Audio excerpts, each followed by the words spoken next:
Shalom frères et sœurs, notre parole d'aujourd'hui, nous allons lire Exode chapitre 20, nous prenons verset 1 jusqu'à 6 dit ceci. Alors Dieu prononçant toutes ces paroles, je suis Yahweh, ton Dieu, celui qui t'a fait sortir d'Égypte, du pays de l'esclavage. Tu n'auras pas d'autre Dieu que moi. Tu ne feras pas de statues à l'image des choses qui sont là-haut, dans les cieux ou là-bas sur la terre, ou dans les eaux sous la terre. Tu ne prosterneras pas devant elles, tu ne les serviras pas, car moi, Yahweh, ton Dieu, je suis Dieu jaloux. J'ai puni la faute des pères sur les fils, les petits-fils et arrière-petits-fils, lorsqu'ils me haïssent. Mais je regarde de ma faveur jusqu'à la 1000 générations pour ceux qui m'aiment et gardent mes commandements. Mes frères et sœurs, et si pas le Seigneur, nous voulons parler aujourd'hui de la promesse de Dieu. Qu'est-ce que le Seigneur aime et qu'est-ce que le Seigneur n'aime pas. Cette année, c'est une année de bénédiction pour tout chacun. Mais avant d'avoir cette bénédiction, nous devons nous mettre d'accord à suivre les étapes suivantes. Jésus, cette année, il nous prononce la bénédiction étasse sur tout chacun de vous. Il voulait nous montrer combien de fois il est Dieu qui bénit, Dieu qui agit, le Dieu qui est au-delà. À travers ces commandements, Jésus-Christ est la parole qui s'est faite homme. Vous voyez, le Seigneur Dieu nous a donné les commandements à suivre. Tu n'auras pas d'autre Dieu à servir. Alors si nous voyons notre thème d'aujourd'hui, nous parle clairement, nous dit quoi? Les premiers commandements de Dieu, c'est ça notre thème que nous allons développer avec vous. Alors le Seigneur nous dit quoi? Je suis Yahweh ton Dieu, qui t'a fait sortir de l'Égypte. Est-ce que nous sommes à l'Égypte encore? Point d'interrogation. Tu dois te poser la question, moi je dois me poser la question si je suis à l'Égypte. C'est que pour moi l'Égypte c'est quoi? C'est tout ce que je vois comme péché là, c'est ça l'Égypte.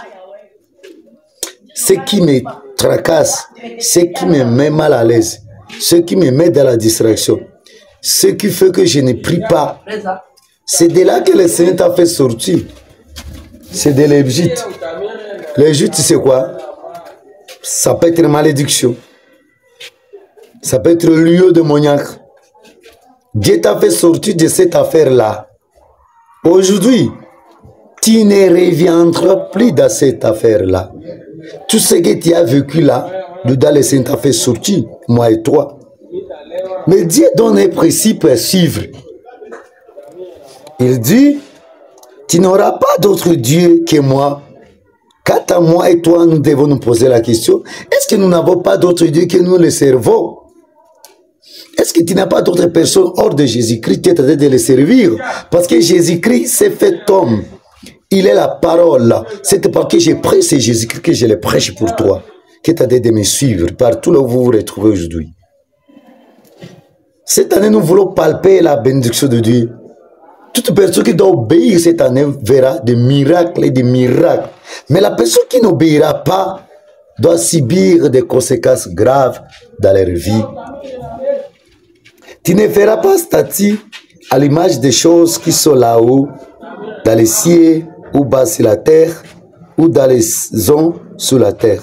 Mes frères et sœurs, pour ne pas avoir les problèmes avec Dieu, tu dois te poser la question, est-ce que tu n'as pas quelque chose que tu adores hors Dieu?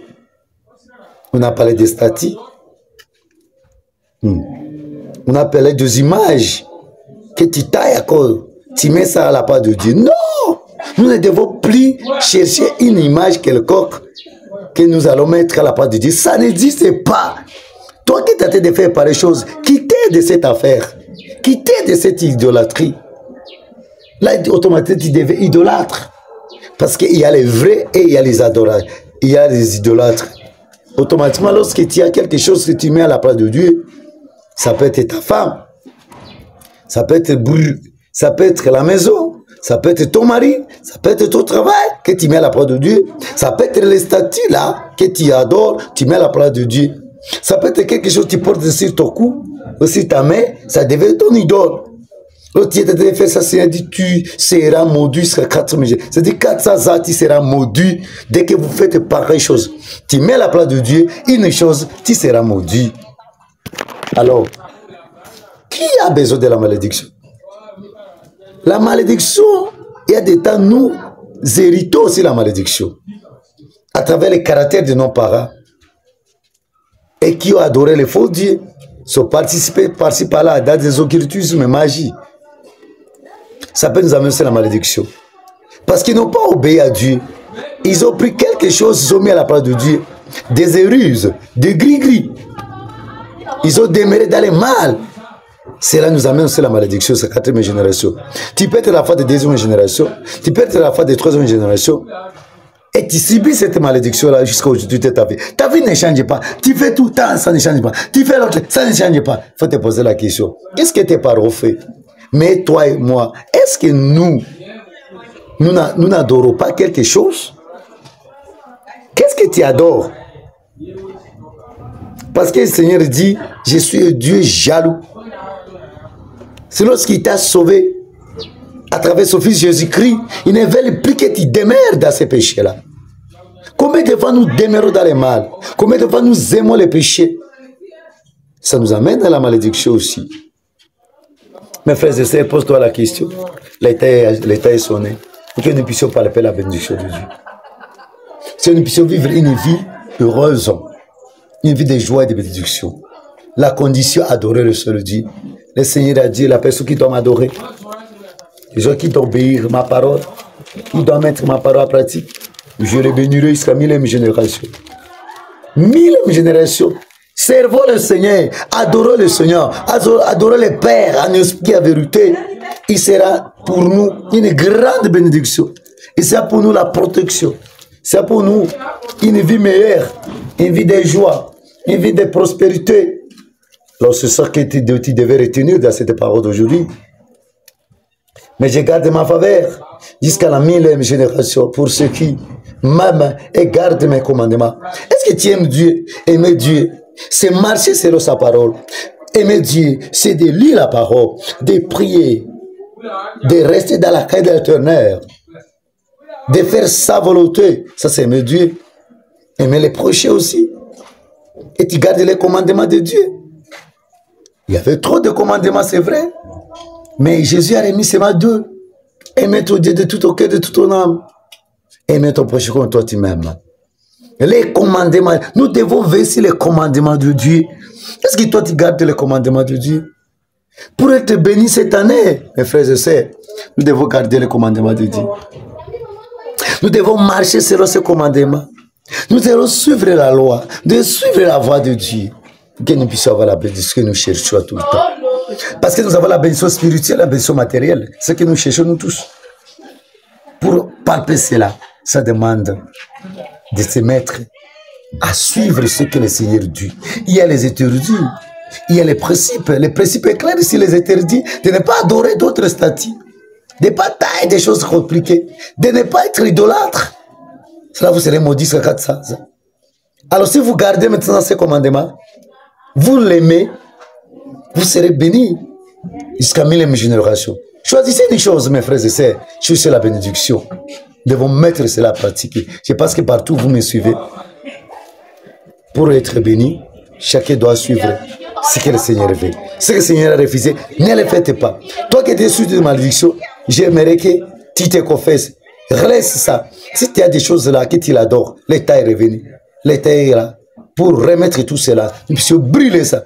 Là où tu te retrouves, chercher serviteur de Dieu, épices de Dieu, si tu as des rises, tu as des gris-gris, tu as des terres statiques, et toi tu l'adores, l'État est arrivé, remettez auprès de lui, il doit brûler, il va prier pour toi là où tu te retrouves. Qu'elle est très de partout là où tu te retrouves. J'ai prié pour toi. Père, je te glorifie pour cette parole. Bénis toute personne qui a écouté cette parole. Cette parole soit la libération, la délivrance pour tout et chacun de nous. Afin que tes enfants-là puissent palper la bénédiction, la libération, la délivrance qui était sous la malédiction. Karabaka senderebo. Rimandere foro yaba setire baba. Libère tes enfants au nom de Jésus-Christ qui vivait sous la malédiction. Qu'ils soient bénis, qu'ils puissent mettre ta parole à pratiquer. Garde tes commandements de te mettre tout au long de leur vie. Parce que tu nous as promis la bénédiction. Fais ici pour nous. C'est nous plus aussi. Pour le nom de Jésus-Christ. Amen. Abonnez-vous, c'est votre simple serviteur.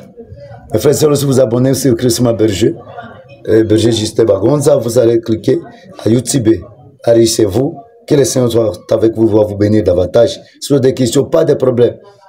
Oui, si vous voulez me poser la question, je suis là pour vous. Mon numéro est là, 081. Plus c'est écrit, plus de ça 43 pour les gens qui sont dans d'autres pays. Plus de ça 43, 81, 071, 70, 83. Si des questions sont là pour vous, nous sommes les serviteurs de tout le monde. Nous allons prier pour vous. Les démons doivent te laisser parce que nous utilisons. Nous sommes les serviteurs pour vous faire sauver de tout ce qui est contraire de la parole. Nous sommes les chemins qui doivent vous amener auprès de Jésus-Christ.